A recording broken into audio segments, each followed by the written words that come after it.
நீங்க கூப்பிட்டீங்கன்னா என்ன பிரச்சனைன்னா, முன்னாடி பேசுறவங்க பேசுனதை நாங்க பாராட்ட மாட்டோம். ஒரு 2 தவறை சொல்லுவோம் தானே, பரவாயில்ல தானே உங்களுக்கு. அவர் சொல்லல ஒண்ணு மாத்திரம் எனக்கு சார் ஒத்துக்கல, மாற்று கருத்து. ஏன்னா ஞாயிற்றுக்கிழமை வந்து இட்லி மாவை அரைச்சு ஃப்ரிட்ஜில் வச்சுட்டு ஒவ்வொரு நாள் எடுத்து சாப்பிட்றீங்கன்னு சொல்றது நான் ஒத்துக்கிறேன். ஏன்னா அதெல்லாம் முடிஞ்சிருச்சு, உங்களுக்கு தெரியல. நீங்க வந்து வீட்டுக்கு அப்பப்போ போய் பாக்குறது. நாங்க தாயார் மாவு வாங்கிட்டு வந்தேன்னா நாங்க எங்க அரைக்கிறோம். இப்போ பேக்கெட் கிடைக்குதுல்ல எங்களுக்கு. அதுவும் இப்ப இந்த பிள்ளைகள்லாம் சமீபத்துல கல்யாணமான இளைஞர்கள்லாம் இருக்காங்கல்ல, அது வந்து அடுப்புல தோசைக்கல்ல போட்டுட்டு மாவை டென்சர்வ் பண்ணு, கல்ல போட்டுது. அப்படிதான் பாக்குது, மாவு இல்ல டென்சர்வ் பண்ணு, இது மட்டும் கல் அதுலயே கொதிச்சுட்டு இருந்து. ஆனா இப்படிப்பட்ட ஒரு அறிவுபூர்வமான உரையை சுவாரஸ்யமாகவும் வழங்க முடியும் என்று நிரூபித்திருக்கிற டாக்டர் வேலாயுதம் அவர்களை உண்மையிலேயே மனமாற பாராட்டுகிறேன். பல கேள்விகளை நம் மனத்துக்குள் எழுப்புகிற பேச்சாக அந்த பேச்சு இருந்தது. சர்க்காடியன் ரிதம் என்பதை பற்றி சொன்னார். நம்ம உடலுக்குள்ளே இயங்கிக் கொண்டிருக்கின்ற ஒரு கடிகாரம். நான் மருத்துவமனையில இருந்த போது அந்த அனுபவம் எனக்கு வந்தது. ஏன்னா பகலா இரவான்னு நமக்கு தெரியாது. அந்த ஐசியூலயே இருக்கிற போது பகலா இரவா என்பது தெரியாது. ஆனா பசிக்க வேண்டிய நேரத்தில் பசிக்கும். பகலா இரவானே தெரியல. எப்படி உடலுக்குள்ளே இருக்கிற அந்த சர்க்காடியன் ரிதம் அது காரணம் என்று என் மருத்துவர் விளக்கினார். இப்ப இவர் சொல்லித்தான் தெரியும். இதை பற்றி ஆங்கில மருத்துவ உலகம் கண்டுபிடிப்பதற்கு முன்பேயே நம்முடைய சித்தர்கள் உடலுக்குள்ளே உரைகின்ற கடிகாரத்தை பற்றி சொல்லி இருக்கிறார்கள். மிக மிக சிறப்பாக பேசிய அவருக்கு என்னுடைய நன்றி, வணக்கங்களும் வாழ்த்துக்களும். உண்மையில் இந்த அறிவு திருவிழாவை பார்க்க பார்க்க மகிழ்ச்சியாக இருக்கிறது. பொதுவாகவே நாம ஒரு இடத்துக்கு போறோம்னு வைங்களேன், கோவிலா இருக்கலாம், திருவிழாவாக இருக்கலாம், சினிமாவாக இருக்கலாம், எங்க போனாலும் ரொம்ப கூட்டமா இருந்தா நம்ம கொஞ்சம் கவலையா இருக்கும். ஐயோ என்ன இவ்வளவு கூட்டமா இருக்கு இந்த இடம். ஆனா ஒரு இடத்துக்கு வருகிற போது இவ்வளவு கூட்டம் இருப்பதை பார்த்து நமக்கு மகிழ்ச்சியாக இருக்கிறது என்றால் அது புத்தக திருவிழா மாத்திரம் தான். 46 ஆண்டுகளாக நடந்து கொண்டிருக்கிற இந்த விழாவில் தகர்த்தகாயமாக ஒவ்வொரு ஆண்டும் இன்னும் இன்னும் இன்னும் என்று பொலிவு பெற்று இந்த விழா மேலும் மேலும் ஒளிர்கிறது, திகழ்கிறது. இதற்கு காரணமாயிருக்கிற பப்பாசியை சார்ந்தவர்களுக்கும் இங்கே கடைகளை அமைத்திருக்கிற பதிப்புத்துறை சார்ந்தவர்களுக்கும் எல்லாவற்றுக்கும் ஆதாரமாக இருக்கிற நம்முடைய படைப்பாளிகளுக்கும் இந்த மேடையிலே இருந்து நெஞ்சிலிருந்து நன்றியை நான் தெரிவித்துக் கொள்கின்றேன். எனக்கு அதிலும் மகிழ்ச்சி என்னவென்றால், பார்க்கிற இடமெல்லாம் சின்ன பிள்ளைகளோடு பெற்றோர்கள் வந்திருப்பதை. இப்ப நீங்க அவங்களுக்கு எல்லாம் கொடுத்தா எனக்கு கொடுப்பீங்களா மாட்டீங்கன்னு சந்தேகமா.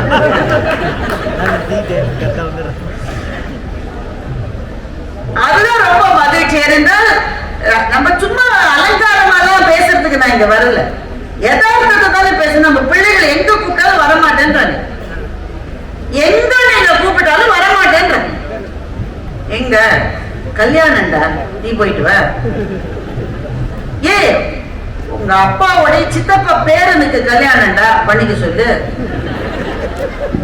எல்லாரும் போறாங்க, மரியாதை லைவ் ஸ்ட்ரீம் பண்ண சொல்லு. அங்க பாக்குறேன் அவன் வீட்டுல இருந்து கல்யாணத்தை பாக்குறான் இருக்கானே தவிர நேரம் வர்றதுல ஆர்வம் இல்லை. எந்த இடத்துக்கு அழைத்தாலும் நம்முடைய பிள்ளைகள் வர மறுக்கிறார்கள் என்றால் சாதனங்களுக்குள்ளே மூழ்கி இருக்கிற ஒரு வாழ்க்கையை அவர்கள் வாழ துவங்கி விட்டார்கள். இந்த சாதனங்களில் இருந்து அவர்களை எப்படி பிரித்து எடுப்பது பெற்றோர்களுக்கு பெரிய சவாலா இருக்கு. ஏன் அந்த சவால் வந்ததுன்னா பெற்றோர்களே சாதனங்கள் தான் இருக்காங்க. இவர் போன ஸ்வைப் பண்ணிட்டா ஏப்பா எப்படிப்பா பாஸ்வேர்டை மாத்துறது, ஏற்ற பையன் 7 வயசு பையன்.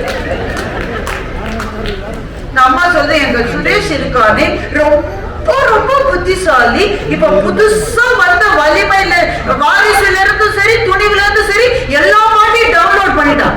எதுக்கு பெருமை பண்ணுதுன்னா நமக்கு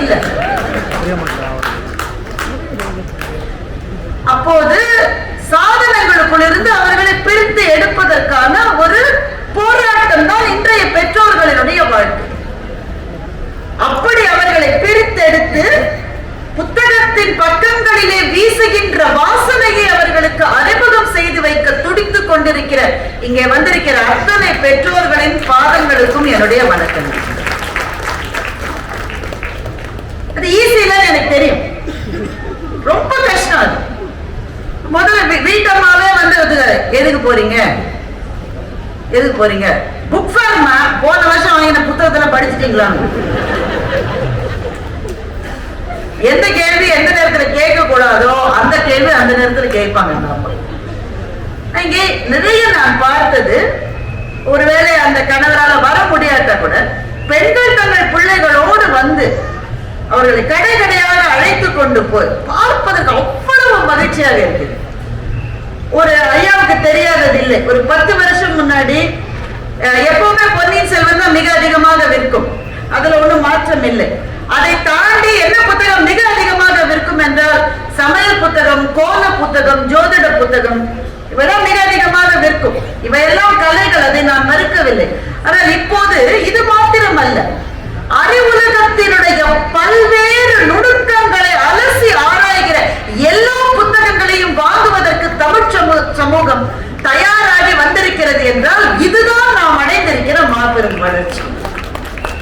சென்னை என்ன அவ்வளவு எதிர்க்கிறது, சென்னையில் மாத்திரமல்ல நண்பர்களே, ஒரு 6-7 மாதங்களாக தமிழ்நாட்டிலே நடக்கின்ற பல பல நகரங்களிலே இருக்கிற புத்தக திருவிழாவுக்கு நான் போய் பேசி வருகிறேன்.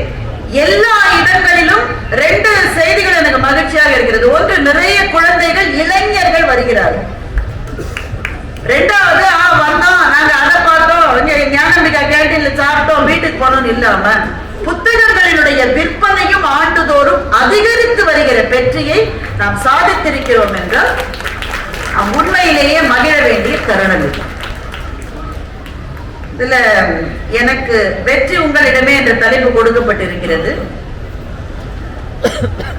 வெற்றியை தேடி ஓடுகிற வாழ்க்கையை வாழ்ந்து கொண்டிருக்கின்ற நாம் கொஞ்சம் நின்று இந்த வெற்றி எங்க இருக்கு என்று தேடினால் அது நம்மிடமே இருக்கிறது என்று உங்களிடம் நான் பேச வந்திருக்கிறேன். உண்மையிலேயே இந்த 1 மணி நேரமும் புத்தகங்களை பற்றி பேசுவதை நான் இன்னமும் விரும்பி இருப்பேன், ஆனால் கொடுத்த தலைப்புக்கு பேச வேண்டும். முதல் கேள்வி, வெற்றி நமக்கு தேவையா? கட்டாயம் தேவை. வெற்றி எனக்கு தேவையே இல்லை என்று சொல்லுவதை போல ஒரு போலித்தனம் எதுவுமே இருக்க முடியாது. எதை செய்தாலும் அதிலே வெற்றி பெற்றவர்களாக நாம் இருக்க வேண்டும் என்று விரும்புவது மனிதனுடைய அடிப்படையான ஒரு உணர்வு. முதல்ல அதை நம்ம ஏற்றுக்கொள்ள வேண்டும், அக்செப்ட் பண்ணணும். ஜெயிக்கணும்னு நினைப்பதில் எந்த தவறும் கிடையாது, எந்த அவமானமும் கிடையாது. 2வது, எது வெற்றி என்பதை யார் நிர்ணயிப்பது? யார் நிர்ணயிப்பது? நாம் தான் நிர்ணயிக்க வேண்டும். என்னுடைய வெற்றியை இன்னொருவர் தீர்மானிக்க ஒரு நாளும் அனுமதிக்காமல் இருப்பதுதான் வெற்றி என்ற படிக்கட்டின் முதல் படி என்று நான் சொல்றேன். என்னுடைய வெற்றி என்னன்றதை நான் தான் முடிவு பண்ணணும். பக்கத்து வீட்டுக்காரன் பெரிய கார் வாங்கிட்டான், அப்ப இவன் புதுசா கார் வாங்கியிருக்கான், வாங்கி தொடச்சுட்டே இருந்தான். ஒரு 60 நாள் நல்லா தொடச்சு அந்த பையன் வந்து கார் கதவை திறந்தாலே இப்படி. வீட்டுக்காரம்மா வந்து கார் ஓட்ட கத்துக்கணும்னா தயவு செஞ்சு கணவர்கள்ட்ட போய் கத்துக்காதீங்க, ஒரு நாளும் கத்துக்க மாட்டீங்க. ஏன்னா கார் தொட விட மாட்டேன், எதுக்கு டமால் சாத்துற, அறிவிருக்கா அறிவிருக்கா அறிவிருக்கா.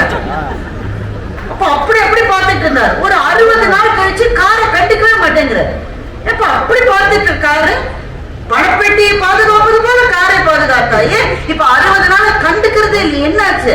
பக்கத்து வீட்டுக்காரன் பெரிய கார் வாங்கிட்டான். அப்ப இவரோட கார் இவருக்கு பிடிக்காம. அப்ப உன்னுடைய வெற்றி என்பதை அடுத்த வீட்டிலே இருப்பவர் முடிவு செய்தார் என்றால் அது வெற்றியே அல்ல. எது என்னுடைய வெற்றி என்று நான் நிர்ணயித்துக் கொள்ள வேண்டும் என்பதுதான் இந்த படிக்கட்டிலே நீங்கள் வைக்கின்ற முதல் அடியாக இருக்க வேண்டும். 2வது, இந்த வெற்றி என்பதை தேடி முடிவு பண்ணிட்டீங்கன்னு வைங்களேன். நீங்க IAS தேர்வுக்காக படிச்சுட்டு இருக்கீங்கன்னு வைங்க. அப்ப உங்களுடைய வெற்றி என்பது அந்த தேர்விலே பெரிய வெற்றியை பெறுவது. நிறைய மாணவர்கள் இருக்கீங்க, அடுத்தடுத்து மேலே போக வேண்டும். நான் விரும்பிய கோர்ஸ் எனக்கு கிடைக்கணும், நான் மருத்துவர் ஆகணும், இல்ல நான் ஏரோநாட்டிக்கல் இன்ஜினியர் ஆகணும், நான் வந்து ஆர்டிபிஷியல் இன்டெலிஜென்ஸ் படிக்கணும். நீங்க எழுத்தாளராக வேண்டும் என்று எனக்கு ஆசை. அடுத்த முறை அடுத்த ஜனவரியில இந்த புத்தக திருவிழா நடக்கிற போது இங்க இருக்கிற ஒரு அரங்கில் என்னுடைய ஒரு புத்தகம் இடம்பெற வேண்டும் என்று ஒரு எழுத்தாளர் நினைத்தால் அது அவர்களுடைய வெற்றிக்கான இலக்கு. ஒரு பேச்சாளர் ஒரு இலக்கை நிர்ணயித்துக் கொள்ளலாம். நான் அடுத்த ஆண்டு இந்த மேடைகளில் நான் பேச வேண்டும். ஐயா அவர்கள் தனக்கு வெற்றிக்கான இலக்காக அடுத்த ஆண்டு புத்தக திருவிழா நடக்கிற போது இந்த ஆண்டை விட விற்பனையை இன்னும் 10 விழுக்காடு அதிகமாக்கி காட்டுவேன், 20 விழுக்காடு அதிகமாக்கி காட்டுவேன். அது வெற்றியினுடைய இலக்கு. இப்படி அவர்களுடைய இலக்கை நீங்க நிர்ணயிச்சுக்கலாம். அதான் முதல் ஸ்டெப்புங்க. அந்த முதல் ஸ்டெப்ல ஏறின உடனே பல பிரச்சனைகள் வரும். உடனே வானத்திலிருந்து சில தேவ தூதர்கள் இறங்கி நம்ம அப்படியே தூக்கிட்டு போய் கடைசி ஸ்டெப், அதுல கதையில கூட நடக்குது. தமிழ் சினிமாவில் நடக்கும். ஒரே பாட்டுல பணக்காரன் ஆக முடியும். அதை தவிர வேற எங்கேயும் அது நடக்காது. 2வது ஸ்டெப்ல வைக்கிற போது பிரச்சனை வரும். என்ன பிரச்சனை? பல பேர் அபிப்பிராயம் சொல்லுங்க. அதையா செய்யற எவனுமே அவனை இப்ப செய்யறது தெரியுமா உனக்கு? நண்பர்களே, நம்ம சுற்றி வருகிற கருத்துக்களை வாங்கிக் கொள்ளலாம். பரவாயில்லைங்க, நான் யோசிச்சு பார்த்துட்டேன், நான் இதைத்தான் செய்யலான்னு இருக்கேன். நல்லா யோசிச்சுக்கோ, நல்லதுக்கு சொல்றேன், நான் பார்த்துக்கோ. இப்படின்னா நமக்கு பயம் வந்துடும். நான் எடுத்த முடிவு தப்பா? இப்போ ஒருத்தர் ஐடி துறையில இருக்கான்னு வச்சுக்கோங்களேன், ஒரு இளைஞர் அதை விட்டு விட்டு தொழில் தொடங்குபவராக மாறுகிறார்னு வச்சுக்கோங்க. நான் ஒரு தொழில் முனைவோராக ஆக வேண்டும், எல்லாத்தையும் யோசிக்காது, எல்லாம் படிச்சு 1 இயர் ரிசர்ச் பண்ணி பணம் எல்லாம் ரெடி பண்ற எல்லாம் தயாரா இருக்கு. அந்த முடிவுக்கு போகிறதுக்கு முன்னாடி என்ன நடக்கும்னு நினைக்கிறீங்க? உறவுக்காரர்கள் இருந்து, அதுவும் அவர் ஏற்கனவே கல்யாணம் முடிச்சிருந்தா அந்த சைட்ல இருந்து எல்லாரும் பாத்துக்கப்பா, நான் சொல்றத சொல்லிட்டேன். பல பேர் 1 வருஷத்துல இழுத்து மூடிட்டாங்க. கேள்விப்பட்டியா நீ? இப்படி பல கருத்துக்கள் வரும். கருத்துக்களை மீறி சென்று விடலாம். அடுத்து விமர்சனங்கள் வரும். இந்த விமர்சனம் சுடு சொல்லாக மாறும். உங்க ஜாதியை வச்சு, உங்க நம்பிக்கைகளை வைத்து, உங்கள் சித்தாந்தங்களை வைத்து, நீ ஒரு பெண் என்பதை வைத்து, இல்ல நீ ஏழை என்பதை வைத்து சுடு சொற்களாக விமர்சனங்கள் வர்ற போதுதான் நமக்கு கொஞ்சம் நம்ம செஞ்சது சரியா, பேசாம அங்கேயே இருந்திருக்கலாம், இதுல மாட்டிக்கிட்டோமா நாம என்ற எண்ணம் வரும். இந்த கட்டத்தை கடந்து யாரும் எதுவும் சொல்லட்டும், எனக்கு என் கனவின் மீது நம்பிக்கை இருக்கிறது என்பவர்கள் தான் இந்த 2வது படியிலிருந்து 3வது படியில காலை வைக்க முடியும். எனவே உங்களிடம் நீங்கள் வடிவேல் ஒரு படத்துல கேட்பார்ல, உனக்கு அது மாதிரி நீங்க உங்ககிட்ட கேட்டுக்கீங்க, உனக்கு நம்பிக்கை இருக்கா உன் மேல? எனக்கு இருக்கிறது என்றால் மற்றவர்கள் யார் எது சொன்னாலும் மீறி போயிடணும். எப்படி? ஒரு கதை சொல்றேன். ஒரு காடு, இந்த காட்டுல ஒரு கழுதைக்கும் ஒரு புலிக்கும் சண்டை வந்துச்சு. கழுதைக்கும் புலிக்கும் சண்டை வந்துச்சு. என்ன யாருமே பதில் சொல்ல மாட்டேன்றீங்க? என்ன சண்டை? கழுதை சொல்லுது, புல்லு இருக்குல்ல, புல்லு அதோட கலர் என்னன்றதுல சண்டை. கழுதை சொல்லுது, நீல நிறமாக இருக்கிறது புல். புலி சொல்லுது, அறிவு இருக்கா உங்களுக்கு? நல்ல கண்ணை தெரிஞ்சுப்ப, புல்லு பச்சை கலர். கழுதைக்கு ரொம்ப கோவம் வந்துருச்சு. யார் சொன்னது? நான் சொல்லுகிறேன் நீல நிறம் என்று, பச்சை நிறம் என்று சொல்லுகிறேன். நீ யார்? உன் குலம் என்ன? உன்னுடைய ஜாதி என்ன? நீ எப்படி அப்படி சொல்லலாம்? 2 பேருக்கும் சண்டை. அப்ப என்ன செய்யறாங்க? சிங்கம் தான் அரசு. சிங்கத்திட்ட நீதி கேட்பதற்காக போறாங்க. சிங்கராஜா அவங்க உட்கார்ந்துருக்காரு. அந்த கடைசியில பலூன் வச்சிட்டு இருக்காரு ஒரு தம்பி, அந்த இடத்துல உட்கார்ந்துருக்காரு ஒரு சிம்மாசனத்துல. இங்கிருந்து போகும் போதே கழுதை சொல்லுகிறது, சிங்க அரசரே, இந்த புலியை நீங்கள் கண்டிக்க வேண்டும். இந்த புல்லின் நிறம் பச்சை என்று இந்த புலி சொல்லுகிறது. நீங்கள் சொல்லுங்கள் நீல நிறம் என்று நான் சொல்லுகிறேன். சரியான தீர்ப்பை வழங்குங்கள். சிங்கராஜா அங்கிருந்து சொல்லிட்டாரு, நீங்க இவ்வளவு தூரம் நடந்து கஷ்டப்பட வேண்டாம், நான் தீர்ப்பை இப்போதே சொல்லுகின்றேன். புல்லின் நிறம் நீலம்தான் என்று சிங்கராஜா சொன்னார். கழுதைக்கு சந்தோஷம் தாங்கல. பத்தியா தீர்ப்பு எனக்கு வந்துருச்சு. பத்தியா சிங்கராஜா, என்னிடம் இவ்வளவு நேரம் விவாதம் செய்த இந்த புலிக்கு தண்டனை கொடுங்கள். சிங்கராஜா அங்க என்ன சொல்றாரு? ஆமாம், புலிக்கு தண்டனை தருகிறேன். நீ 6 மாசம் கர்ஜிக்கவே கூடாது, இதுதான் உனக்கு தண்டனை. Case dismissed. கழுதை சந்தோஷமா போயிருச்சு. இந்த புலி சொல்லிச்சு 6 மாசம் நான் கர்ஜிக்க வேணாம்னு சொன்னீங்க, அந்த தீர்ப்புக்கு நான் கட்டுப்படுறேன், ஒரே ஒரு கேள்வி கேட்கலாமா? சிங்கராஜ சொன்னா, கேளு, இந்த புல்லினுடைய நிறம் என்ன? பச்சை தான். அடப்பா, இப்பதான நீலம்னு சொல்லி தீர்ப்பு கொடுத்தீங்க. நீங்க தீர்ப்பு கொடுத்தது கூட பரவாயில்ல, தண்டனையை எனக்கு கொடுத்தீங்களே, எதுக்கு? உனக்கு எதுக்கு தண்டனை கொடுத்தேன்னு நினைக்கிற நீ? கழுதையோட எல்லாம் ஆர்கியூ பண்ணிட்டு இருக்கிய.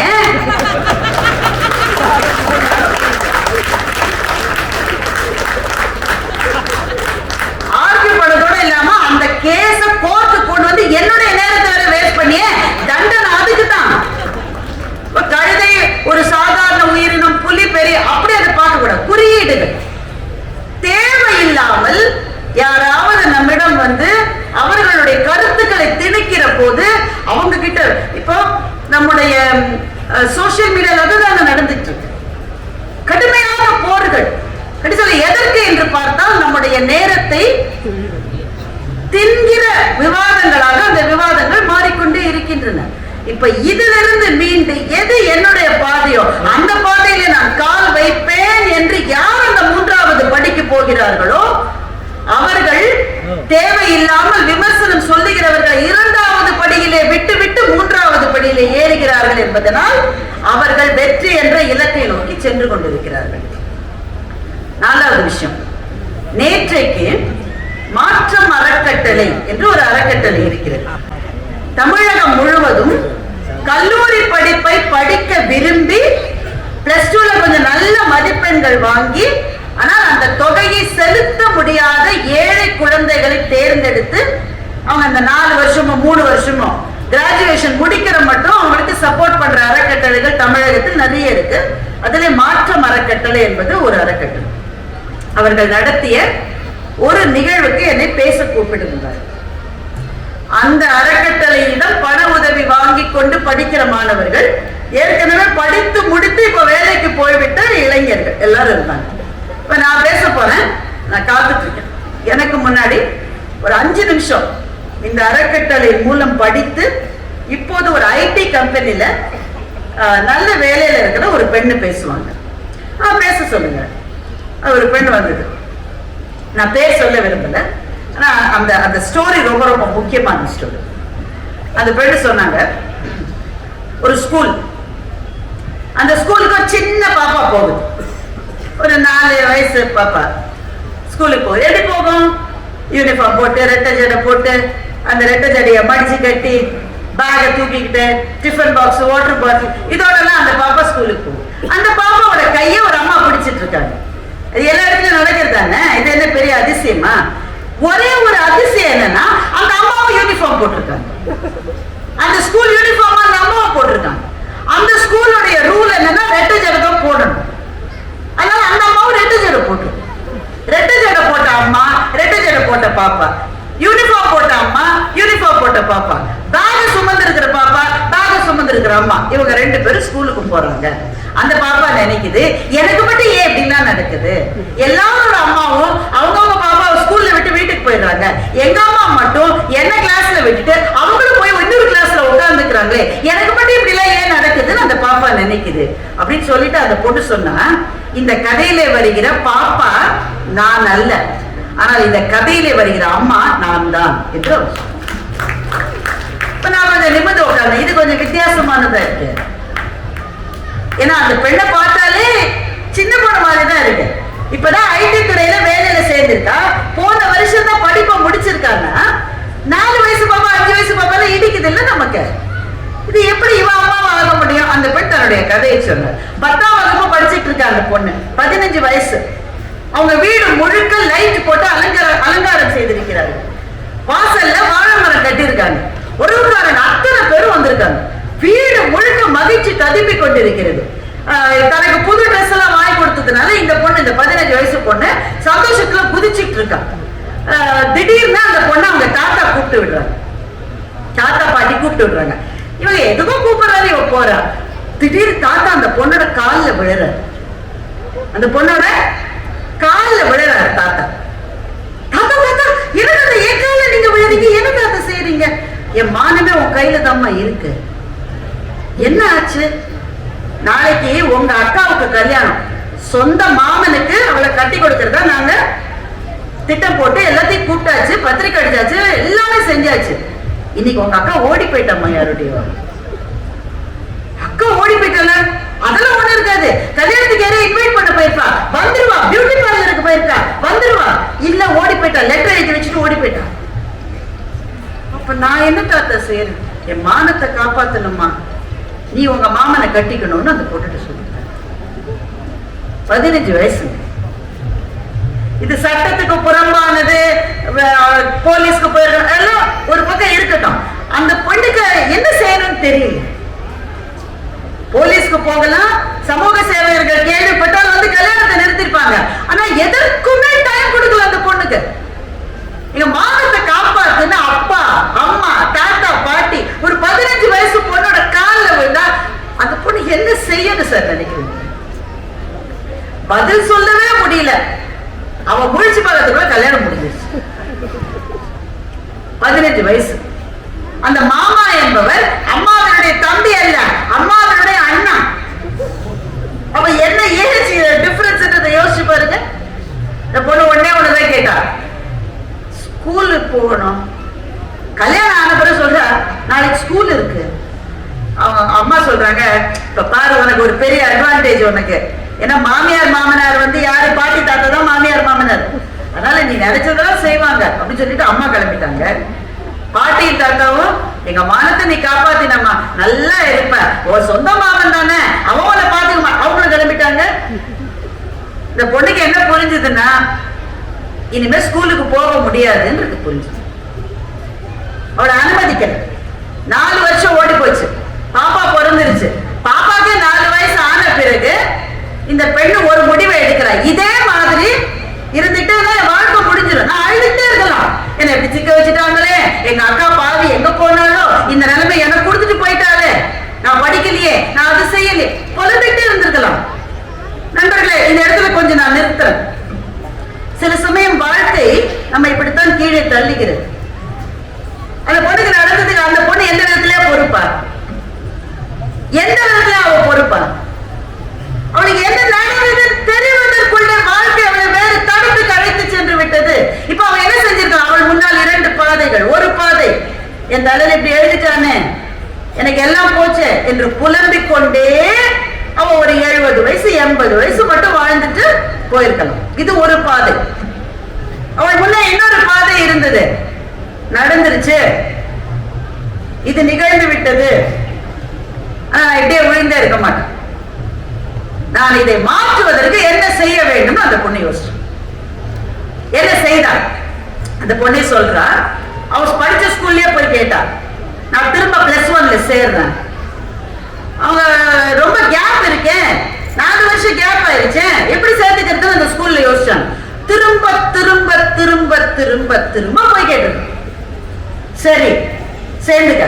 நான் மட்டும் இல்ல, என் பாப்பாவுக்கு அட்மிஷன் வேணும். பாப்பாவுக்கு KG கிளாஸ், அம்மாவுக்கு +1. இதனாலதான் 2 பேரும் ஒரே யூனிஃபார்ம் போட்டு 2 பேரும் 2 சட்டை போட்டு கிளாஸுக்கு போயிட்டாங்க. +1 +2 படிச்சு முடித்த பிறகு இந்த அறக்கட்டளைக்கு போன் பண்ணி கேட்டிருக்கா. என்ன காரணம்னா, எந்த காலேஜிலுமே நடுவுல 5 வருஷம் கேப் இருந்தா அட்மிஷன் கொடுக்க மாட்டாங்க. எக்ஸ்பிளைன் தி கேப் என்று கேட்பார்கள். இங்க இளைஞர்கள் நிறைய பேர் இருக்கீங்க, உங்களுக்கு நான் சொல்றேன். சில சமயம் இரு கையில இருக்கிற வேலையை விட்டுட்டு எனக்கு சினிமா பிடிச்சிருக்கு, எனக்கு அது பிடிச்சிருக்கு எல்லாம் போயிட்டு, இல்ல பிசினஸ் ஆரம்பிக்கிறேன்னு போயிட்டு ஒரு 4-5 வருஷம் கழிச்சு திரும்பி வந்து வேலை கேட்டா எல்லாருமே ரெஸ்யூமேல கேப் இருந்தா அது கொஞ்சம் யோசிப்பாங்க. 4 வருஷம் என்ன செஞ்சீங்க என்ற கேள்வி வரும். இந்த வேலை அதே கேள்விதான் வந்திருக்கு. நடுவுல கேப் இருக்கேன்.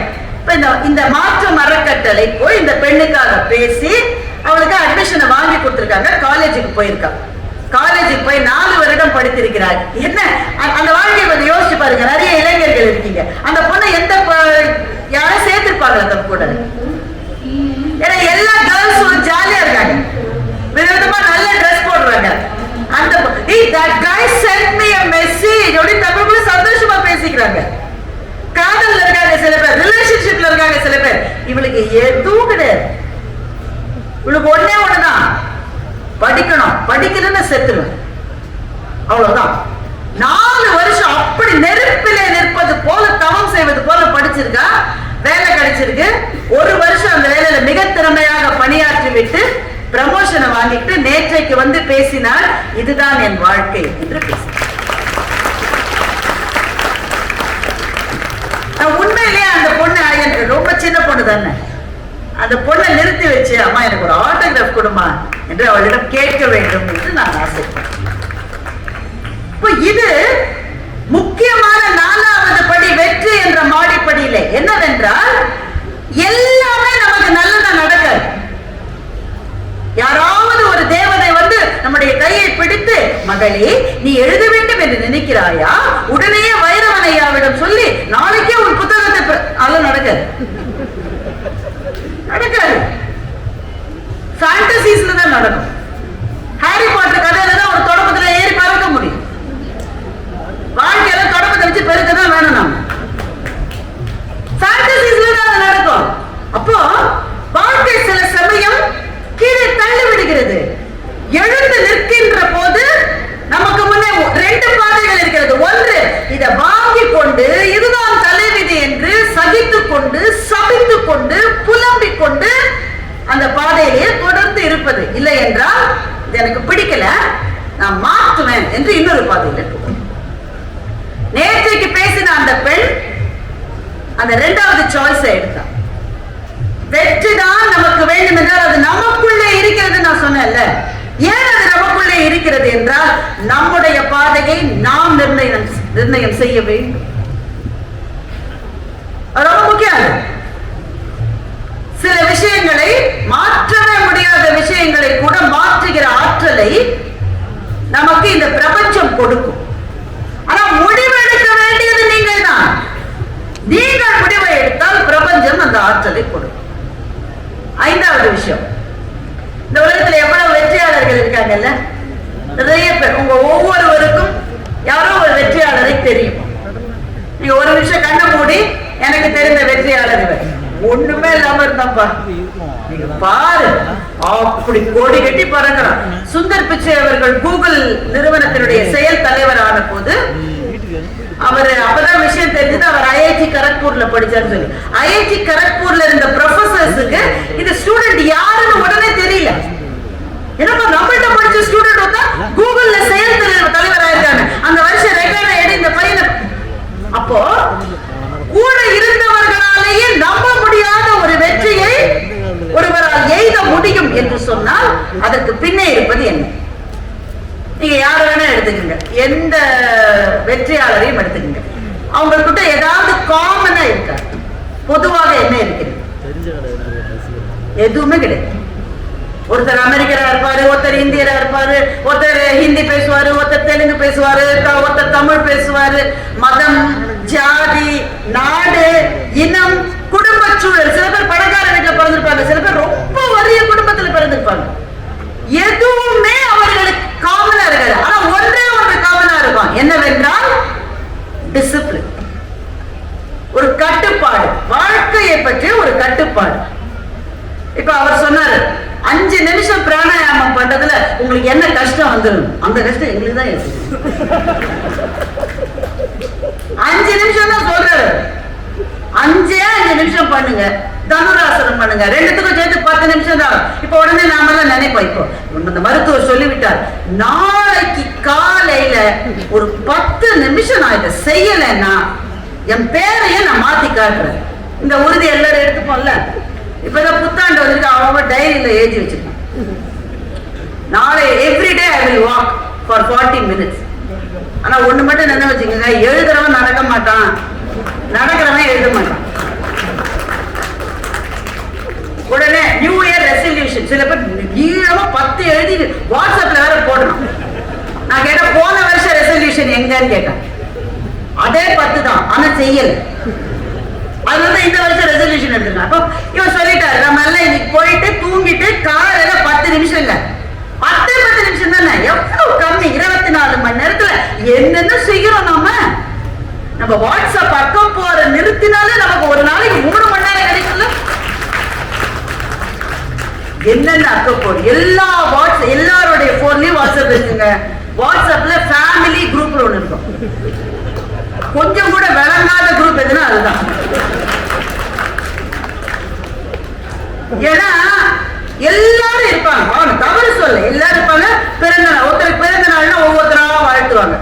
அப்புறம் ஒருத்தருக்கு திருமண நாள்ல எல்லாரும் வாழ்த்துவாங்க. இப்ப அந்த வாட்ஸ்அப் குரூப்ல இளைஞர்களும் இருப்பாங்க. ஏன்னா அம்மா அப்பா அதை எச்சரிச்சு அதை சேர்த்திருப்பாங்க. கசின்ஸ் அதெல்லாம் தனியா ஒரு வாட்ஸ்அப் குரூப் வச்சிருக்கோம். இந்த வாட்ஸ்அப் குரூப்ல இருக்கவே முடியலடி, போர் தாங்கலன்னு அது தனியா ஓடிட்டு இருப்பாங்க. சகோதரிகளுக்குள்ள ஒரு வாட்ஸ்அப் குரூப் இருக்கு. ஆனா எனக்கு தெரிஞ்சு சகோதரர்களுக்குள்ள வாட்ஸ்அப் குரூப்பே கிடையாது. உண்மையை சொல்லுங்க. பிரதர்ஸ்குள்ள வாட்ஸ்அப் குரூப், சகோதரிகளுக்குள்ள கட்டாயம் இருக்கும். என்ன டிஃபன் செஞ்ச? என்ன வழக்கம் போல உப்புமா தான். ஏன் அத்தான் இப்படி கொடுமைப்படுத்துற? இந்த உப்புமாவே அவருக்கு ஜாஸ்தி. இப்படி அவன் ஓடிட்டு இருக்கோம். அவ என்ன செஞ்சா, இவ என்ன செஞ்சா, அந்த கல்யாணத்துக்கு நீ என்ன ட்ரெஸ் போட போற? திரும்ப பச்சை சாரியா? போன கல்யாணத்துக்கு பச்சை தான் போட ரொம்ப முக்கியம். இப்ப இந்த அக்கம் போரை குறைத்தாலே இந்த 10 நிமிஷம் கழிச்சிருந்தானே. இவர் கேட்டது 10 நிமிஷம் தானே கேட்கிறாரு. ஒரு டாக்டர் இங்க இருந்து 1 மணி நேரம் பேசியிருக்காரு. நாமளும் போய் உட்காருவோம். பிராணாயாமம் எப்படி எல்லாம் செய்யறாலும் பார்த்தேன். உட்கார்ந்த உடனே ஒரு போன் வருமா வராத? நாங்க வேற ரஞ்சிதமே டியூனை செட் பண்ணிட்டோம். அதுக்கு அடுத்தது ரஞ்சிதமே. உடனே வீட்டுக்காரர்கிட்ட யாருன்னு பாருங்க. அவர் சொல்றாரு, நான் பார்க்க மாட்டேன்மா, உன் போனை நான் பார்க்கவே மாட்டேன். ஏன்னா லவ் டுடே படத்தை இப்பதான் அவர் பார்த்துட்டு. உடனே பையன், நீயாவது பார்த்து சொல்ல. அம்மா நம்ம வீட்டுல வேலை செய்யறாங்களா, அந்த பணிப்பெண் பேசுறாங்க. எந்த போன் பிரதமரே போன் பண்ண கூட நீங்க எடுக்காம இருக்கலாம். ஆனா பணிப்பெண் போன் பண்ண எடுத்தே ஆகணும். உடனே எடுத்து என்ன நான் இன்னைக்கு வரணுமா? வரலையா போச்சா? இந்த அக்க போரெல்லாம் உடனே வீட்டுக்காரர் சொல்லுவார், நான் அப்பவே சொன்னேன் அந்த அம்மா கொஞ்சம் சம்பளத்தை ஜாஸ்தி பண்ணி கொடு. நீ கொடுத்துருந்தா லீவ் போட்டிருக்காரு. சம்பளத்தை ஜாஸ்தி பண்ண மட்டும் லீவ் பண்ண மாட்டாங்க. இன்னும் சொல்யூஷன் பண்ணாதீங்க, நீங்க வந்து பாத்திரத்தை தேங்க. இந்த போரெல்லாம் கூட 1 hour ஆயிடுச்சு. சரி இப்பவாது பிராணாயாமம் செய்யலாமா? உட்கார்ந்தானே பையன் சொல்லுவான், இன்னைக்கு இவர் வேற சொல்லிட்டாரு ஃப்ரிட்ஜ்ல மாவு வைக்க கூடாது. அம்மா டிஃபன் என்ன இன்னைக்கு? இனிமேதான் நான் உளுந்த ஊற போட்டு அரிசி ஊற போட்டு அரைச்சு. நேரம் என்பது நண்பர்களே கையிலே அள்ளிய தண்ணீர் மாதிரி கரைந்து கொண்டே கையில அள்ளிய தண்ணீரை எவ்வளவு நேரம் நான் வைக்க முடியும்? கையை உறுதியா வச்சிருக்கேங்க, உறுதியா கைய வச்சிருக்கேன். எதுவுமே வெளியில விழக்கூடாதுன்ற உறுதியோட அப்படி இறுக்கி வச்சிருக்கேன். ஆனாலும் கையில அள்ளிய தண்ணீர் அப்படியே கையை விட்டு கரைந்து போவது போல காலம் நம்மை விட்டு கரைந்து போய்கொண்டே இருக்கிறது. வெற்றியாளர்கள் என்ன செய்கிறார்கள் என்றால் எல்லாவற்றையும் செய்வது இல்லை. நம்ம நினைச்சிட்டு இருக்கோம் ஜெயிக்கிறவன் எல்லாத்தையும் செய்யறாங்க, தவறு. அவன் எதை செய்யணுமோ அதுக்கு மாத்திரம் தான் நேரம் ஒதுக்குறான். ruthlessly prioritize என்று சொல்லுவார்கள். அதாவது கொஞ்சம் கூட இரக்கம் இல்லாமல் சில விஷயங்களை நீங்கள் இதை செய்யணும், இதை செய்யக்கூடாது. இப்போ நீங்கள் உங்களுடைய 24 மணி நேரத்தை திரும்பி பாருங்கள். இப்ப இன்னைக்கு கிட்டத்தட்ட முடிஞ்சிருச்சு இல்ல? முடிஞ்சு நம்ம வீட்டுக்கு போய் சாப்பிட்டுட்டு தூங்கணும். அவர் வேற என்ன சாப்பிடணும் ஏகப்பட்ட லிஸ்ட் கொடுத்துருக்கு. அதனால கொஞ்சம் முடிஞ்ச மட்டும் சாப்பிட்டுட்டு படுக்கணும். நம்ம சீக்கிரம் படுத்தாலும் சீக்கிரம் எழுந்திருக்க முடியும். காலையில தான் நம்ம சீக்கிரம் எழுந்திருக்கணும். 24 மணி நேரத்தில் என்னுடைய நோக்கத்துக்காக என்னென்ன செய்தேன். இப்ப உங்களுக்கு ஒரு நோக்கம் இருக்குன்னு வச்சுக்கோங்களேன். ஒரு சாதாரண நோக்கத்தை எடுத்துக்கலாம். நான் ஒரு புத்தகம் எழுத வேண்டும், ஒருத்தருக்கு ஒரு நோக்கம் இருக்குன்னு வச்சுக்கோங்க. இது ரொம்ப கஷ்டமானது இல்லை. அவர் எழுத்தாளர்னு வச்சுக்கோங்க. இந்த நோக்கத்துக்காகத்தான் நான் வாழறேன். இதுக்காக தான் நான் வாழறேன். அப்ப எழுதிட்டே இருக்கேன்னா இல்ல, நான் இதெல்லாம் எழுந்திருக்கணும், என் பிள்ளைகளுக்கு வேண்டுங்கிறத செய்யணும், என்னுடைய வாழ்க்கைக்கு தேவையானது செய்யணும், எங்க அப்பா அம்மாவை பார்க்கணும், கோவிலுக்கு போகணும், திருவிழா வருது, பொங்கல் பானை வைக்கணும், நாளைக்கு மாட்டு பொங்கல் இருக்கு, அதுக்காக ஒரு வேலை செய்யணும், எல்லாம் இருக்கு. இது அத்தனையும் தாண்டி ஆன்மாவுக்குள் ஒரு தாகம் போல நான் இன்னைக்கு எழுதலன்றது கொட்டிக்கிட்டே இருக்கணும். எதற்காக? என்னுடைய வாழ்க்கையின் குறிக்கோள் என்று எதை வைத்திருக்கிறேனோ அதற்காக என்னுடைய சென்ற 24 மணி நேரத்தில் எவ்வளவு நேரத்தை நான் செலவு செய்தேன். இந்த கணக்கை போட்டா நான் நிறைவா எனக்கு என்ன தேவையோ அதுக்காகத்தான் என்னுடைய நாளில் ஒரு 8 மணி நேரத்தை செலவழித்தேன் என்று யாரால் சொல்ல முடிகிறதோ அவர்கள் வெற்றியாளர்கள். ஒத்துக்கிறீங்களா இல்லையா? நம்ம எத்தனை பேரால் அதை செய்ய முடியும்? செய்யணும் தான் நினைக்கிறேங்க. ஆபீஸ்ல இந்த வருஷம் ப்ரமோஷன் வாங்கிடணும்னு இருக்கேன். நான் என் பாஸ் சொல்லிட்டாரு ப்ராஜெக்ட முடிச்சாத்தான்னு. நானும் ப்ராஜெக்ட முடிக்கத்தான் போறேன். அதுக்குள்ள ஒருத்த வந்து சொன்னேன், ஏ தெரியுமா பாஸுக்கு இந்த மாதிரி ஒரு பிரச்சனை இருக்கு. 1/2 மணி நேரம் போச்சு. இப்போவாது வேலையை ஆரம்பிக்கலாம். இன்னும் தவறான், ஏய் டீ சாப்பிட வரையா இல்லையா? அப்புறமா நேரம் ஆக ஆக டீ சரியா இருக்காது. அதுல ஒரு 1/2 மணி நேரம் போச்சு. இப்போ நேரம் அப்படியே விரைந்து விரைந்து விரைந்து நம்மிடமிருந்து நழுவி செல்லுகிறது. நம்ம மற்றவர்கள் எல்லாம் குறை சொல்லிட்டே இருக்கோம். ஆனா வெற்றியாளர்களுக்கு இருக்கிற மிக மிக மிக அவசியமான ஒரு பண்பு என்னவென்றால், அந்த கொக்குக்கு ஒன்றே மதின்னு சொல்றாங்க. அது போல எது என்னுடைய குறிக்கோள், அதற்காகத்தான் அவர்களுடைய ஆன்மா துடித்துக் கொண்டே இருக்கும். இன்னைக்கு செய்யவே முடியல, நேரம் 10 மணி ஆயிடுச்சு, இரவு ஆயிடுச்சு, நான் 1 hour எழுதணும்னு நினைச்சேன், முடியல என்றால் நான் தூங்குகிற நேரத்தில் இருந்து கடன் வாங்கி எவன் எழுதுகிறானோ அவன் தான் வெற்றியாளனாக மாறுவான். நீங்க சில பிள்ளைகள்கிட்ட சொல்லி பாருங்க, ரொம்ப தூக்கம் வருது மம்மி, படிக்கவே முடியல அம்மா என்னால. சரி காலையில எந்திரிச்சு படி. எத்தனை மணிக்கு? 5 மணி. 5 மணிக்கா அப்படின்ற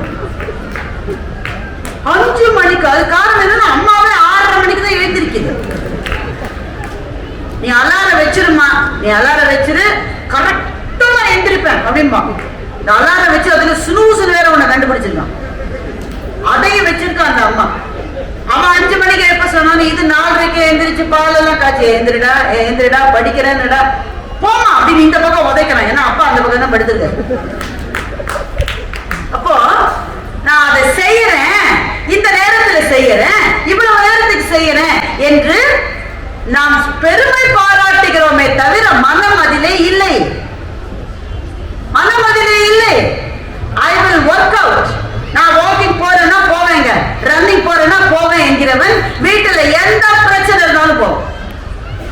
எந்த பிரச்சனை, அவன் இன்னைக்குதான் மழை வரா மாதிரி இருக்குன்னு பாதி மழையே இல்லை, மழை லேசா வர மாதிரி போக மாட்டான்.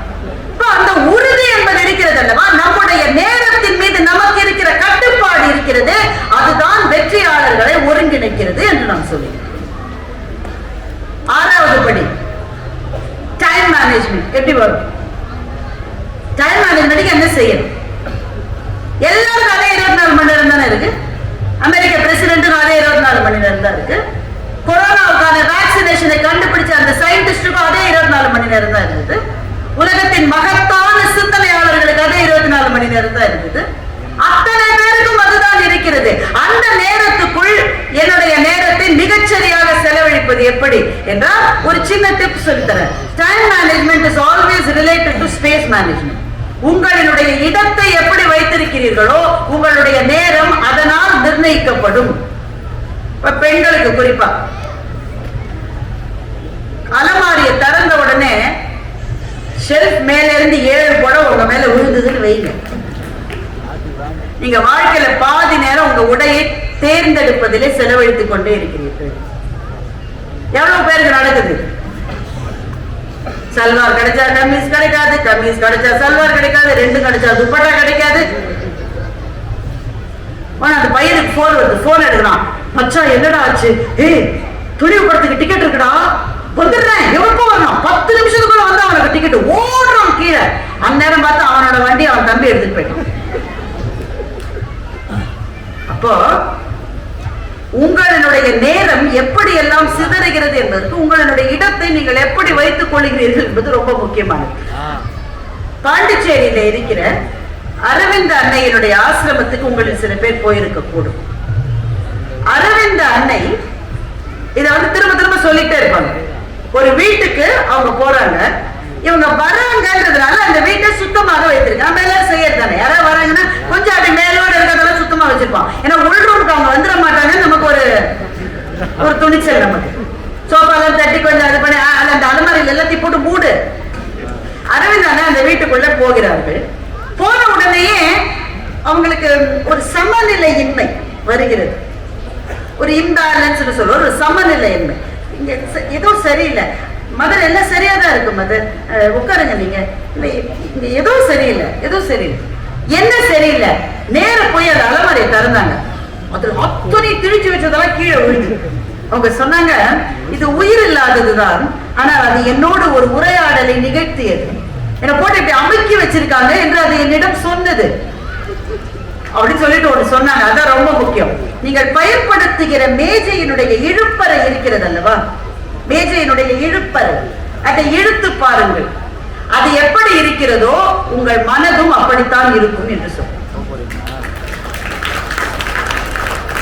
இந்த இழுப்பறையை கரெக்டா எடுத்து உங்களுக்கு வேணுங்கிற ஒரு பேனாவையோ ஒரு டோக்கனையோ ஒரு இதையோ கரெக்டா நீங்க கண்டுபிடிச்சிட்டீங்கன்னா உங்க மனதும் அதே போல சுத்தமாக இருக்கிறது என்று பொருள்.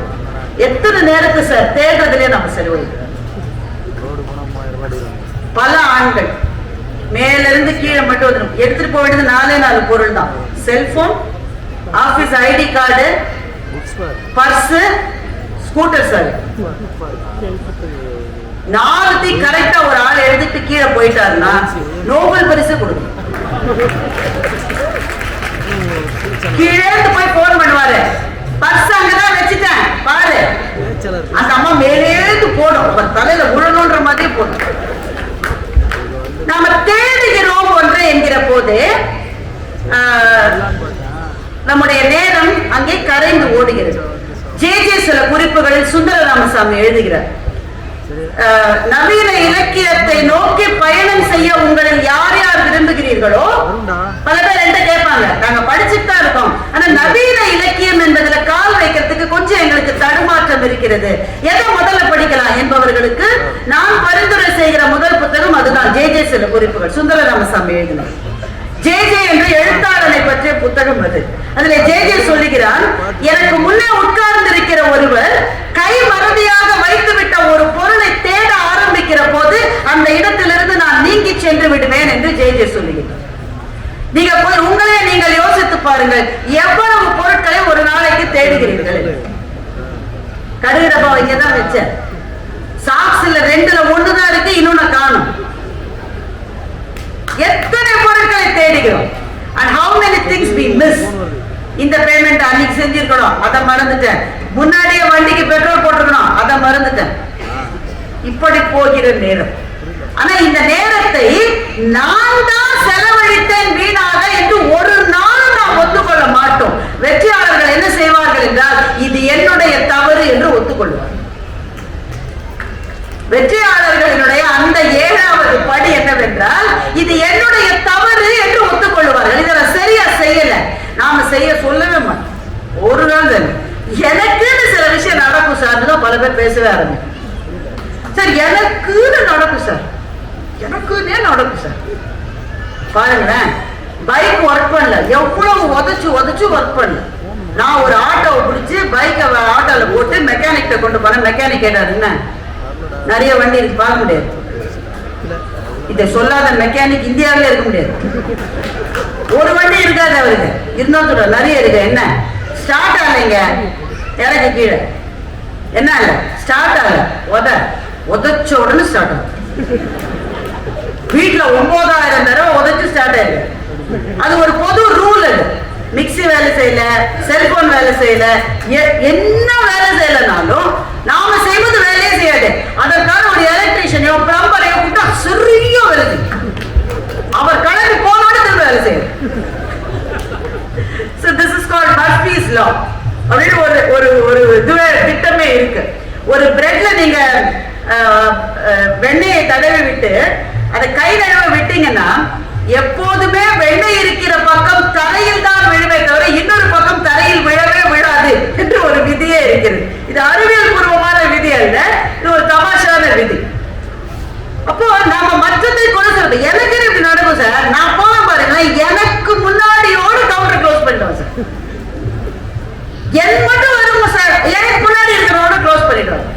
இப்படி பழி சொல்லுவது, எனக்கு நேருகிற எல்லாவற்றுக்கும் எல்லாரும் சதி செய்து இதை செய்து விட்டார்கள் என்று பழியை மற்றவர்கள் முன்னால் சொல்லுவதை வெற்றியாளர்கள் ஒரு நாளும் செய்ய மாட்டார்கள். Taking the blame on yourself. என்னுடைய தவறு இது, நான் தான் இது சரியா இருக்கணும் என்ற போது ஒரு சிற்பி ஒரு சிலையை எப்படி செதுக்குகிறான் என்று எப்போதாவது நீங்கள் யோசித்து பார்த்திருக்கிறீர்களா? சிற்பி எப்படி செதுக்குகிறான்? ஒரு ஓவியனுக்கும் ஒரு சிற்பிக்கும் இருக்கிற வேறுபாடு என்ன? ஒரு ஓவியன் உருவாக்குகிறான், வரைகிறான், இங்க வாசல்ல கோலம் போடுற மாதிரி. ஆனால் சிற்பி உருவாக்குவதில்லை, தேவையற்றவற்றை நீக்குகிறான். அவன் முன்னால் இருப்பது ஒரு கல் தான்.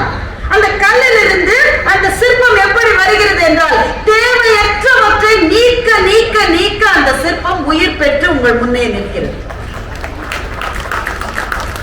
நம்முடைய நேரம் என்பது அப்படிப்பட்டதுதான். தேவையற்ற செய்கைகளை நீங்கள் நீக்க நீக்க நீக்க அதே 24 மணி நேரத்தில் உங்களால் இன்னும் பல சாதனைகளை செய்ய முடியும். ஒவ்வொரு இரவும் படுக்கிற போது அந்த கடைசியில் கண் இழுத்து அந்த தூக்கம் வருவதற்கு முன்னால் இன்னைக்கு நினைச்சதுல கிட்டத்தட்ட எல்லாத்தையும் செஞ்சுட்டேன் என்ற ஒரு அரை சிரிப்போடு தூங்க போகிறவன் தான் அடுத்த நாளில் வெற்றியாளராக எழுந்திருக்க முடியும். ஒரு லிஸ்ட் போடுறதால காலையில் எழுந்த உடனே அதை செய்யணும் 10 இருக்கும், 10ல 1 கூட செஞ்சிருக்க மாட்டேன், 1 கூட செஞ்சிருக்க மாட்டேன். இது யாருடைய தவறும் அல்ல, என்னுடைய தவறு. நாளைக்கு இந்த நாள் இன்னும் புதிதாக இருக்கும் என்று நினைக்கிறவன் வெற்றியாளர். அதற்கும் அடுத்த படி, ரொம்ப முக்கியமான படி. என்னுடைய நேரம் கிட்டத்தட்ட நிறைந்து விட்டது, அதனால ரொம்ப முக்கியமான இந்த படி.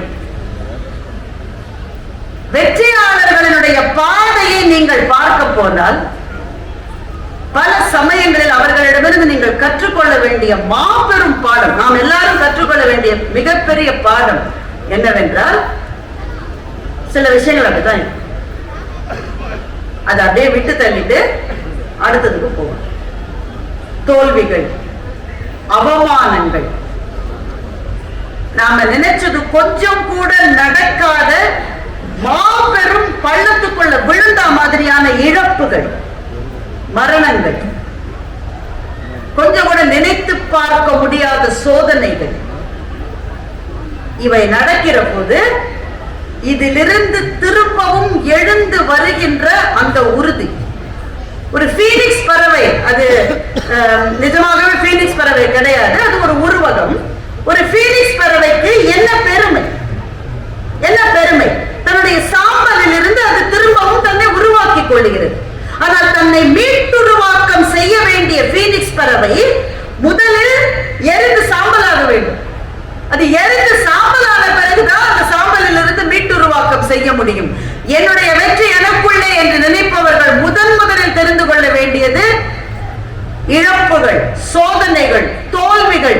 இது எது வந்த போதும் அதை அப்படியே விட்டுவிட்டு அதிலிருந்து எழுந்து செல்லுகின்ற அந்த கிரிட்னு சொல்லுவாங்கல்ல, அந்த தீரம் இருக்கிறதே, அதுதான் வெற்றியாளர்களினுடைய மிக மிக மிக பெரிய பண்பு. அவங்க எல்லாரோட பார்த்தும் அப்படியே ஸ்மூத்தா வருது, சில இருந்து அப்படியே வந்துடணும், இது அவ்வளவுதான், இது சரியா வராது, நான் வேற ஒன்றுக்கு போகிறேன் என்று நினைக்கின்ற அந்த கிரிட் இருக்குல்ல, அது வெற்றியாளர்களுக்கு மிக மிக தேவையானது. கலாப்ரியாவினுடைய ஒரு கவிதை எனக்கு ரொம்ப ரொம்ப பிடித்த கவிதை இது. சந்திரோதயம் நன்கு தெரியும்படியான ஒரு தோட்டம்.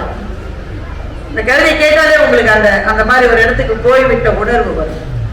சந்திரோதயம் நன்றாக தெரியும்படியான ஒரு தோட்டம்.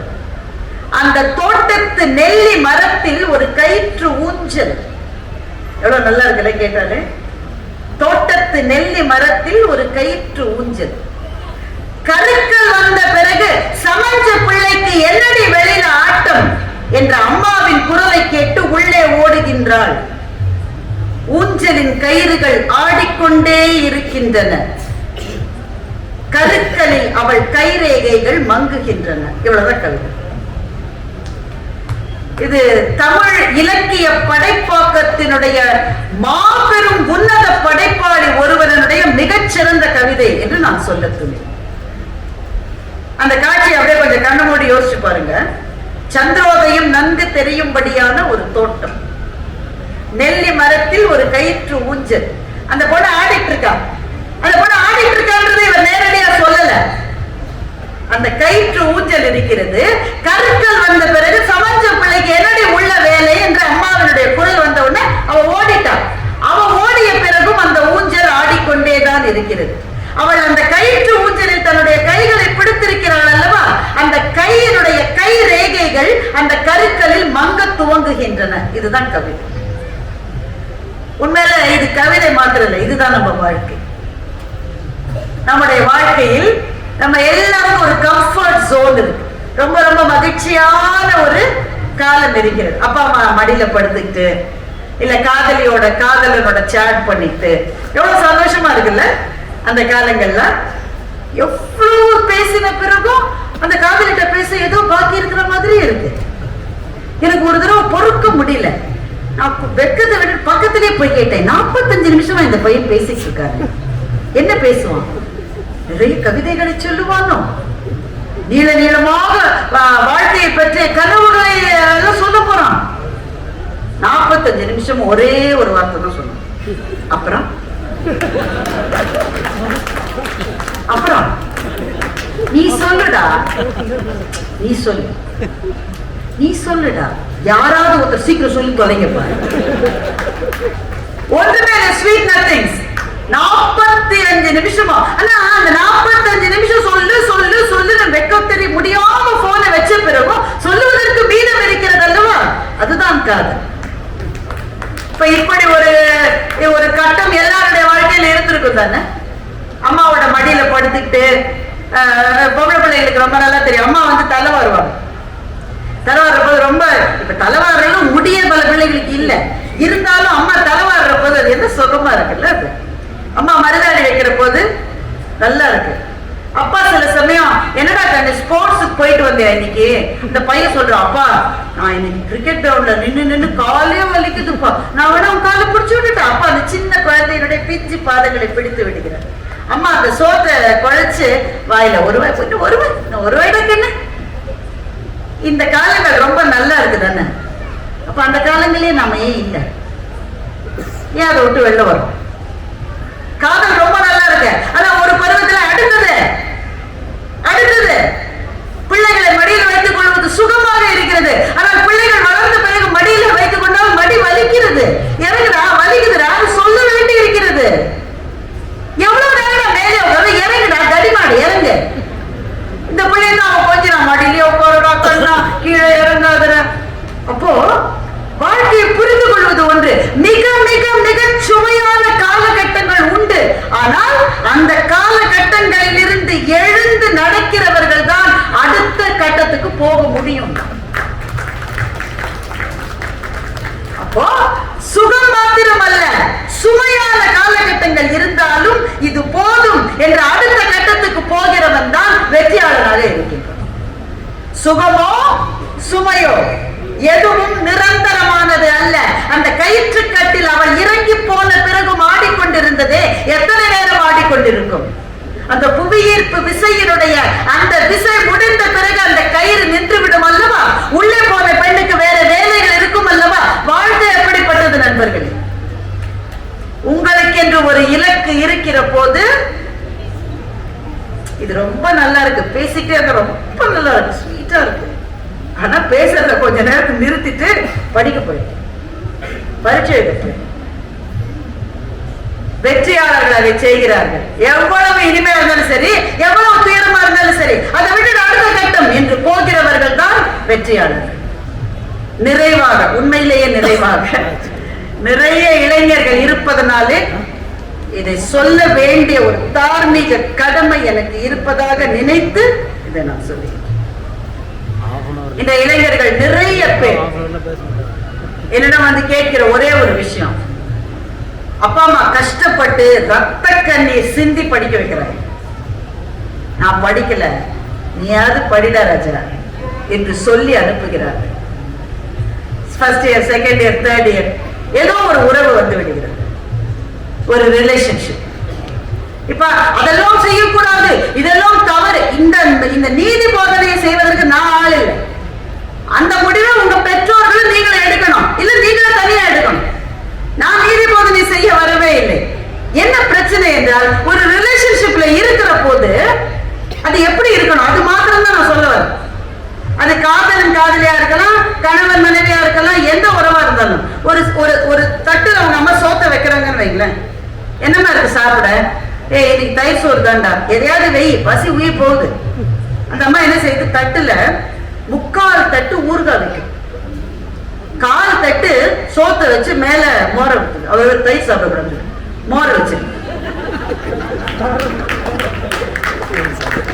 அவன் கேக்குறான், ஏமா நீ லூசா? ஊறுகாவை இத்தினோண்டு ஓரமா வைக்கணும், தட்டுல சோத்தை நிறைய வச்சு மோரை நிறைய விடணும், இல்ல மோரில சாம்பாரை விடணும், இல்ல குழம்பு விடணும். நீ என்ன ஊறுகாவை 3/4 தட்டுல வச்சுட்டு சோத்தை இத்தினோண்டு வச்சுக்க, எனக்கு பசிக்குது இல்ல? இப்படி நம்ம கேட்போமா மாட்டோம்? சொல்லுங்க, கேட்போமா மாட்டோம்? கட்டாயம் கேட்போம். காதல் என்பது வாழ்க்கையில் ஊறுகாய் அளவுதான் இருக்க வேண்டும். அது வாழ்க்கை ஊறுகாய். ஊறுகாவை 3/4 தட்டுல வச்சு சாப்பிடுற எவனும் செரிக்க முடியாது, அடுத்த நாள் ஹாஸ்பிட்டலுக்கு தான் போகணும். அப்படித்தான் நீங்க ரிலேஷன்ஷிப்ல இருங்க, இல்லாம போங்க, காதல் தோல்வின்னு சொல்லி தாடி வளர்த்துக்குங்க, கவிதை எழுதுங்க, எனக்கு அதை பத்தி தான் கருத்தே கிடையாது. ஒவ்வொரு வயசுல வர வேண்டியது கட்டாயம் வரணும். ஆனால் காதலிக்கிற போது முட்டாள்களாகித்தான் காதலிக்க வேண்டுமா என்ன? உங்கள் படங்களை அவ்வளவு தூரம் பகிரத்தான் வேண்டுமா என்ன? எவ்வளவுதான் நம்பிக்கைக்குரியவராக இருந்தாலும் அவரிடம் அவ்வளவு அந்தரங்கமான விஷயங்களை பகிர்ந்து கொள்ள வேண்டுமா என்ன? அவன் ரொம்ப நல்லவன், அதனாலதான் நான் அதை செஞ்சேன், என்னோட பிக்சர்ஸ் எல்லாம் அனுப்பிச்சேன். காதலிமா, தாராளமா காதலி, சங்க காலத்துல இருந்து காதலிச்சுட்டு தான் இருப்போம். ஆனா கொஞ்சம் முட்டாளா இல்லாம காதலிக்கலாம் தானே, கொஞ்சம் புத்திசாலித்தனோட ஒரு செய்யலாம் தானே. நல்லவன் நம்பினேன். நம்பிக்கை ரொம்ப முக்கியம் எந்த ரிலேஷன்ஷிப்புக்கும், காதலுக்கு மாத்திரம் இல்லை, எல்லா ரிலேஷன்ஷிப்புக்கும் நம்பிக்கை முக்கியம். ஆனால் உங்களை முட்டாளாக மாற்றுகிற நம்பிக்கை எந்த உறவுக்கும் தேவையானது, எந்த உறவுக்குமே அது தேவையானது. நாளைக்கு அந்த படங்களை, அந்த மெசேஜஸ் அந்த பையனோ பெண்ணோ தவறா பயன்படுத்தினா பாதிப்படைகிறவர்கள் நீங்கள் அல்ல, உங்களுக்காக உயிர் வாழ்ந்து கொண்டிருக்கிற உங்கள் பெற்றோர்கள். சார், ஒரு எனக்கு பிடித்த கதாநாயகனுடைய ஃபர்ஸ்ட் டே ஃபர்ஸ்ட் ஷோ பார்க்க எனக்கு ஆசை இருக்காது சார். நாங்கெல்லாம் ரஜினி சாரோட படத்தை நீங்க போய் பார்க்கறீங்க, தாராளமா போய் பாருங்க. எதுக்கு சார் பஸ் மேல ஏறி பார்க்கணும்? எனக்கு புரியல. தயவு செஞ்சு நான் கேள்வி கேட்கறது தப்பா நினைக்காதீங்க, எனக்கு புரியல, அதனால நான் கேட்கிறேன். கொண்டாட்டங்கள் தேவை, ஆனா ஒரு எச்சரிக்கை இருக்கணும்ல. ஏனென்றால் தம்பி, உன்னுடைய வாழ்க்கை இது 70 வருஷம் நீ வாழ்ந்திருக்கணும்டா, இது 70 வருஷம் நீ வாழ்ந்திருக்கணும். உன்னை பற்றி பேசுகிறவர்கள், அது நானா இருக்கட்டும், மீடியாவா இருக்கட்டும், 2 நாள் தான் பேசுவான், 3வது நாள் வேற ஒரு செய்தி நாங்க அப்ப போயிடுவோம் தம்பி. ஆனா உங்களோட அப்பா அம்மா இன்னும் 60 வருஷம் மறக்க முடியாம வாழ்வாங்கடா, ஒவ்வொரு நாள் ராத்திரி அழுவாங்கடா. எனவே வெற்றியாளர்களினுடைய நிறைவு படியில் என்ன இருக்க வேண்டும் என்றால், அவர்களுக்காக வாழ்கிற சில பேருக்கு என்ன தேவையோ, என்ன விருப்பமோ அதை செய்தால்தான் உங்கள் வெற்றி முழுமையடையுமே தவிர, அவர்களை புறக்கணித்து விட்ட வெற்றி என்பது வெற்றியே. வெற்றி படையின் உச்சாணி கொம்பல மாட்டேன், எனக்கு கீழே எவனுமே இல்லை. இங்க திரும்பி பார்த்தால் நேசம் கொண்ட உறவுகள் எதுவுமே பக்கத்துல இல்லைன்னா அந்த வெற்றிக்கு என்ன பொருள் இருக்கிறது? அப்போ என் மீது உயிரையே வைத்திருக்கிற அப்பாவா இருக்கலாம், அம்மாவா இருக்கலாம், மனைவியா இருக்கலாம், பிள்ளையா இருக்கலாம், அண்ணாவா இருக்கலாம், தங்கையா இருக்கலாம், தம்பியா இருக்கலாம், யாரோ ஒருத்தர் எனக்காக துடிக்கிற ஒரு இதயம் இருக்கிறது அல்லவா, அந்த இதயத்துக்காக வாழ்கிற வாழ்க்கை தான் அந்த வெற்றியை முழுமையானதாக்குமே தவிர, அவர்களையும் புறக்கணித்து விட்ட வெற்றி என்பது ஒரு நாளும் வெற்றியாகவே ஆகாது. எனவே அன்பானவர்களே, இந்த வித்தியாசமான தலைப்பு எனக்கு ஒரு சவாலாக இருந்தது. வெற்றி என்பதை ஒரு மாடிப்படியில் ஏறுகிற உருவகமாக நான் நினைத்துக் கொண்டேன். கீழ்ப்படியிலே எனக்கான ஒரு குறிக்கோள் வேண்டும் என்பதிலிருந்து தொடங்கி ஏறி நிறைவு படியிலே என்னுடைய வெற்றி என்பது எனக்கு மிக நெருக்கமானவர்களுக்கான அர்ப்பணிப்பு என்கின்ற மனம் இருந்தால்தான் அந்த வெற்றி நிறைவடையும். அதையும் தாண்டி அந்த வெற்றி அடுத்த படிக்கு போக வேண்டும் என்றால், ஸ்கூல்ல எல்லாரும் ட்ரில் பண்ணிருப்போம், நிச்சயமா நீங்களும் பண்ணிருப்பீங்க. 5 பையன் நிப்பான், அவன் தோல்ல 4 பையன் நிப்பான், அவன் மேல 3 பையன் நிப்பான், அதுக்கு மேல 2 பேரு, கடைசியில ஒரு பொண்ணு. அந்த பொண்ணுதான் அந்த ஸ்போர்ட்ஸ் பிளாக வச்சுட்டு இருக்கோம். எல்லாரும் அந்த மேல நிக்கிற பொண்ணை பார்த்து கை தட்டிக்கிட்டே இருப்பாங்க. எங்க ஸ்போர்ட்ஸ் டீச்சர் சொல்லுவாங்க, நான் லேடி யூனிட் ஸ்கூல்ல தான் படிச்சேன். எங்க டீச்சர் சாரா டீச்சர் சொல்லுவாங்க, ஏய் மேல நிக்கிற பிள்ளைக்கு தான் எல்லாரும் கை தட்டுவான், அதுக்கு நீ கீழே நிக்கிறவன் மேல பார்த்தா மேல கீழே விழுந்துருவாங்க. வெற்றியாளர்கள் செய்ய வேண்டியது, நீங்க ஒரு எல்லைக்கு போயிட்டீங்க, ஆனா உங்களுக்கு தோள் கொடுத்தவர்களிடம் நன்றியோடு இருப்பது என்பது வெற்றியாளர்கள் செய்ய வேண்டிய மிக முக்கியமானது. மகாகவி பாரதியினுடைய இந்த கவிதையை சொல்லி முடிக்கிறேன். கண்ணில் தெரிந்திடும் பொருளை கைகள் கவர்ந்திட மாட்டாவோ, அந்த மண்ணில் தெரியுது வானம் இது நம் வசப்படலாகாதோ, எண்ணி எண்ணி பல நாளும் முயன்றிங்கு இறுதியைச் சோர்வோமோ, கண்ணிலும் மண்ணிலும் விண்ணிலும் மேவு பராசக்தியே, எத்தனை வரங்கள் மேன்மைகள் பெருமைகள் தன்னை வென்றால் அவை யாவும் பெறுவது சாத்தியமாகும் என்று எங்கள் மகாகவி சொன்னார். உங்களை வென்று நம்மை நாம் வென்று வெற்றியினுடைய உச்சிப்படியை தொடுவோம். இந்த நல்ல வாய்ப்பை கொடுத்த அத்தனை பேருக்கும் நன்றி, வணக்கம்.